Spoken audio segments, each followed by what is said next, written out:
प्यारे दोस्तों, आज हम आपको कुरान पाक की एक ऐसे मोजज़े के बारे में बताने वाले हैं जिसे देखकर तमाम गांव वाले हैरान रह गए, जो एक मुर्दे के साथ पेश आया। तो दोस्तों, ऐसा क्या हुआ आगे हम आपको वीडियो में बताएंगे, लेकिन उससे पहले आपसे एक छोटी सी गुजारिश है कि इस वीडियो को एक लाइक करके चैनल को सब्सक्राइब ज़रूर कर लीजिएगा। दोस्तों, एक मर्तबा किसी गांव में एक मुसलमान का इंतकाल हो गया और उसके किसी घर वाले का या रिश्तेदार का पता नहीं था। और जब किसी मुसलमान का इंतकाल हो जाए और हालात ऐसे बन जाए कि उसके घर में कोई भी मौजूद ना हो, उसके रिश्तेदारों के बारे में भी पता ना हो, तो ऐसे में गांव वाले और आसपास के लोग ये जिम्मेदारी संभालते हैं। इस दुनिया को छोड़कर जाने वाले को हम गुस्ल देंगे, इसको दफनाने का भी इंतजाम किया जाएगा। इसी तरह से जब एक मुसलमान शख्स का इंतकाल हुआ तो उसके घर में कोई भी मौजूद नहीं था जो उसको दफनाने का इंतजाम करता। इसलिए गांव वालों ने ये जिम्मा संभाल लिया कि इस मुसलमान को गुस्ल दिया जाएगा। गुस्ल के बाद जिस तरह से नमाज जनाजा की तैयारी की जाती है, उसी तरह से इस मुसलमान भाई के जनाजे की तैयारी की जाने लगी। और फिर नमाज जनाजा का ऐलान हुआ और आखिरकार मोहल्ले वाले और तमाम गांव वाले मैयत लेकर कब्रिस्तान पहुंच गए। कब्रिस्तान पहुंचकर इस शख्स की नमाज जनाजा अदा की गई और कब्र खोदने का काम शुरू हो गया। दोस्तों, कब्रिस्तान के हवाले से हम सब ये जानते हैं कि अक्सर कब्रें बहुत पुरानी हो जाती है, यहाँ तक कि उसकी निशान भी मिट जाता है। इस मुसलमान की कब्र भी एक ऐसी ही पुरानी कब्र खोदी जा रही थी, तो बराबर वाले कब्र कमजोर होने की वजह से जमीन में बैठ जाती है, जिसकी वजह से कब्र के मुर्दे के आसार दिखने लगते हैं। जो लोग इस नई कब्र को खोद रहे थे, उन्होंने जब पुरानी कब्र को देखा, जिसकी वजह से कब्र के मुर्दे के पैर नजर आने लगते हैं, और जो लोग इस नई कब्र को खोद रहे थे, उन्होंने जब उस पुरानी कब्र को देखा तो वो खुश हो गए और मुस्कुराने लगे। उन्होंने देखा कि कब्र के अंदर गुलाब के फूल खिल रहे हैं। ये देखकर लोग हैरान रह गए कि आज से पहले कई कब्रें देखी है जिनके ऊपर तो कई फूल दरख्त नजर आते हैं, और दरख्तों के साये में भी हमने बहुत सारी कब्रें देखी है, लेकिन कब्र के अंदर कभी फूल लगे हुए नहीं देखे। इस मंजर को देखने के बाद लोग ये फैसला करते हैं कि आधी कब्र तो खुल चुकी है, तो क्यों ना इसकी अच्छी तरह से फिर से तामीर कर दी जाए।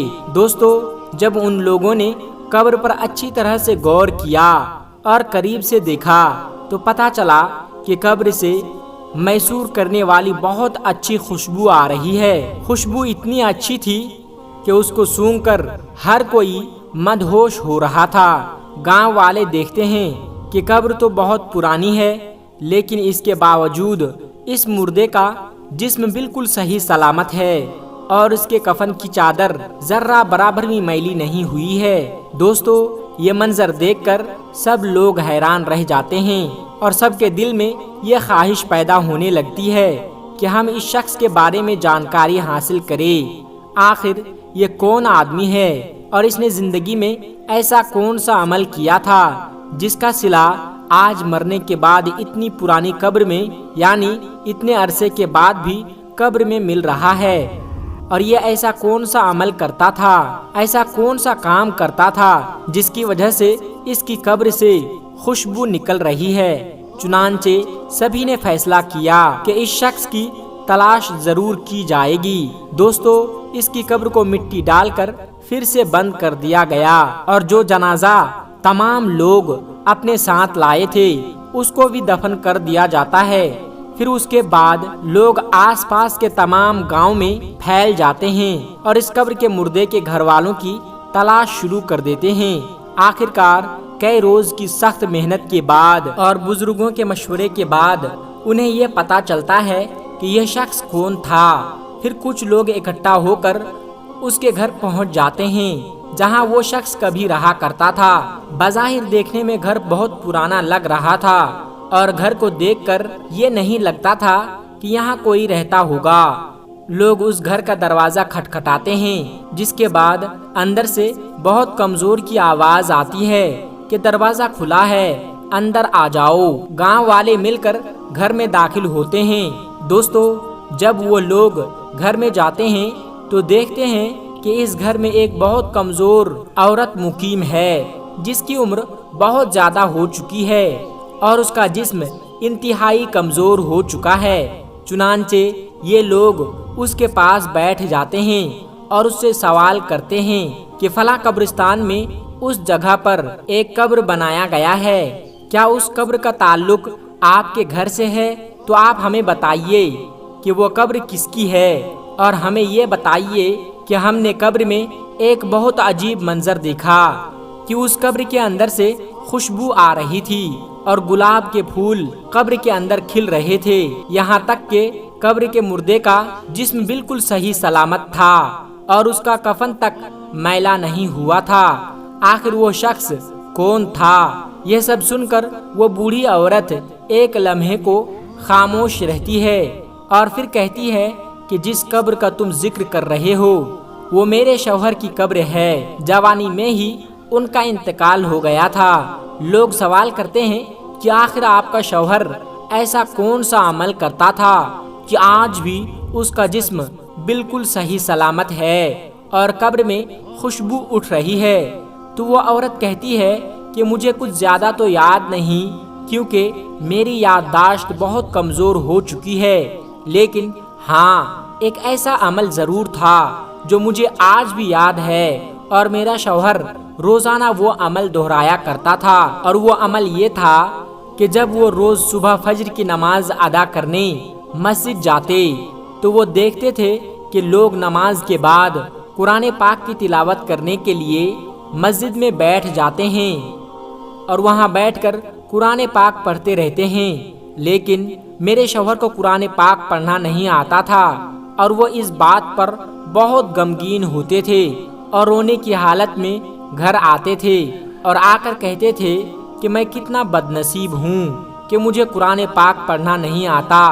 وہ گھر میں رکھے ہوئے قرآن پاک کو ادب سے چوم کر اپنے سینے پر لگاتے، ان کی آنکھوں سے آنسو جاری رہتے تھے۔ قرآن پاک کو کھول کر جو بھی آیتیں ان کے سامنے آتی اس پر وہ اپنا ہاتھ پھیرتے اور کہتے کہ اے اللہ، تو نے اس کتاب میں جو کہا ہے وہ حق ہے اور تو سب سے سچا ہے، اور تیری کتاب قرآن مقدس سچی ہے۔ وہ کافی دیر تک مختلف آیات پر ہاتھ پھیر کر یہ الفاظ دہراتے رہتے تھے اور ان کے آنسو لگاتار بہتے رہتے تھے۔ اس کے بعد وہ قرآن پاک چوم کر اسے سینے سے لگا لیتے تھے اور اس کو اپنی جگہ پر رکھ دیتے تھے، اور یہ کام میرا شوہر روزانہ کرتا تھا۔ مجھے لگتا ہے کہ یہی وہ عمل ہے جس وجہ سے ان کی قبر سے خوشبو کی مہک آ رہی ہے۔ دوستو، قرآن پاک پر محبت کا یہ واقعہ آپ کے سامنے پیش کیا گیا ہے۔ آج کل کتنے ہی لوگ ایسے ہیں جن کو قرآن پاک پڑھنا بھی آتا ہے، پھر بھی وہ قرآن پاک نہیں پڑھتے، بلکہ بعض لوگ تو ایسے ہیں جو قرآن پاک پڑھنے کے بعد اس کو بھول چکے ہیں۔ اللہ تبارک و تعالیٰ سے دعا کرتے ہیں کہ اللہ تبارک و تعالیٰ ہمیں اور آپ کو قرآن پاک پڑھنے اور اس پر عمل کرنے کی توفیق عطا فرمائیں، آمین ثم آمین۔ دوستو، آج کی ویڈیو میں بس اتنا ہی، ملتے ہیں ایک پھر نئی ویڈیو کے ساتھ، تب تک کے لیے السلام علیکم ورحمۃ اللہ وبرکاتہ۔